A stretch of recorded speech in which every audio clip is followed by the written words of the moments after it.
नमस्कार, ये आकाशवाणी शिमला है। अब आप राकेश शर्मा से प्रादेशिक समाचार सुनिए।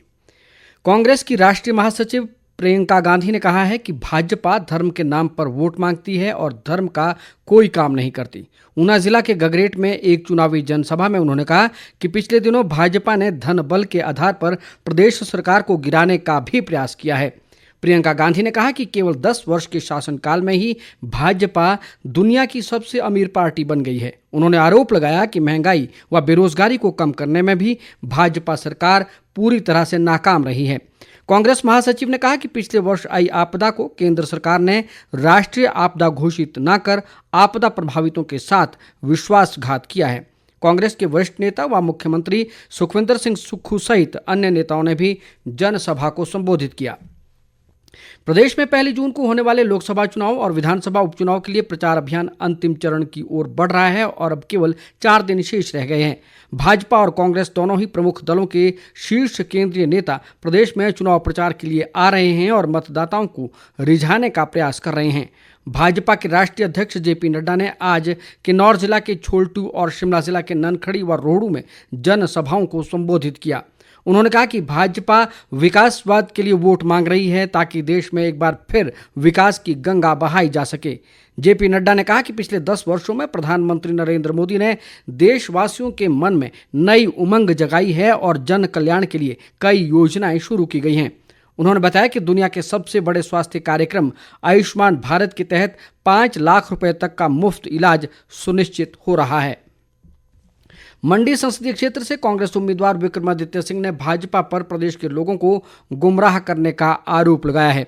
सराज विधानसभा क्षेत्र के जंजैहली और बाली चौकी में आज चुनावी जनसभाओं में उन्होंने कहा कि कांग्रेस सरकार ने अपने 15 महीने के कार्यकाल में सरकारी क्षेत्र में 22,000 से अधिक पद सृजित किए हैं।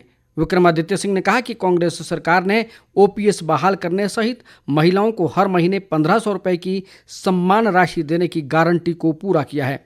उन्होंने पूर्व मुख्यमंत्री जयराम ठाकुर पर क्षेत्रवाद की राजनीति करने का भी आरोप लगाया। केंद्रीय विदेश मंत्री एस जयशंकर ने कहा है कि पिछले 70 वर्षों के मुकाबले बीते 10 वर्षों में भारत तेजी से विकास करने वाला देश बन गया है। शिमला में आज विकसित भारत 2047 विषय पर आयोजित बौद्धिक विचार विमर्श सत्र में उन्होंने कहा कि इस विकास की बदौलत भारत दुनिया की 5वीं बड़ी अर्थव्यवस्था बना है। एस जयशंकर ने कहा कि वर्ष 2047 तक भारत विकसित भारत के लक्ष्य को हासिल कर लेगा, लेकिन इसमें सभी लोगों की भागीदारी सुनिश्चित होनी चाहिए। केंद्रीय मंत्री ने बताया कि बीते 10 वर्षों में लोगों को केंद्र सरकार की योजनाओं का भरपूर लाभ मिला है और उज्ज्वला व आवास योजना जैसी अन्य योजनाओं से गरीब तबके का कल्याण सुनिश्चित हुआ है। उन्होंने बताया कि मेक इन इंडिया की पहल को जितना बढ़ावा मिलेगा, रोजगार में उतनी ही वृद्धि होगी और विकसित भारत का लक्ष्य हासिल करने में मदद मिलेगी। इस बौद्धिक विचार विमर्श सत्र में प्रदेश के कई बुद्धिजीवियों और विद्यार्थियों ने हिस्सा लिया। प्रदेश के अनेक भागों में भीषण गर्मी का प्रकोप जारी है। गर्मी के प्रकोप को देखते हुए ऊना जिला में कल 29 मई से 31 मई तक सभी सरकारी और निजी स्कूलों को बंद रखने का निर्णय लिया गया है। ये आदेश प्री प्राइमरी और प्राइमरी स्कूलों के साथ साथ सभी माध्यमिक, उच्च व वरिष्ठ माध्यमिक स्कूलों के लिए भी लागू होंगे। जिन स्कूलों में इस अवधि के दौरान परीक्षाएं निर्धारित हैं, वहां परीक्षाओं का आयोजन सुबह 7 बजे से 11 बजे के बीच किया जाएगा। दूसरी ओर सिरमौर जिला में नाहन क्षेत्र के ग्रामीण स्कूल और पांवटा उपमंडल के सभी स्कूलों को भी 29 मई से 31 मई तक बंद रखने के आदेश दिए गए हैं। राज्य के अन्य जिलों में भी भीषण गर्मी से लोग बेहाल हैं और दिन के समय लोगों का घरों से बाहर निकलना मुश्किल हो गया है। मौसम विभाग ने अगले 24 घंटों के दौरान मौसम साफ रहने और कुछ क्षेत्रों में लू चलने की संभावना जताई है। ऊना जिला में लोकसभा चुनाव के मतदान को लेकर तैयारियां पूरी कर ली गई हैं। जिला निर्वाचन अधिकारी व उपायुक्त जतिन लाल ने बताया कि चुनाव आयोग के निर्देशानुसार मतदान पूर्व निर्धारित मानक संचालन प्रक्रिया का पूरी तरह से पालन किया जा रहा है। उन्होंने कहा कि जिले में 15 उड़न दस्ते और 17 निगरानी टीमें लगातार फील्ड में तैनात हैं और हर गतिविधि पर पैनी नजर रखी जा रही है।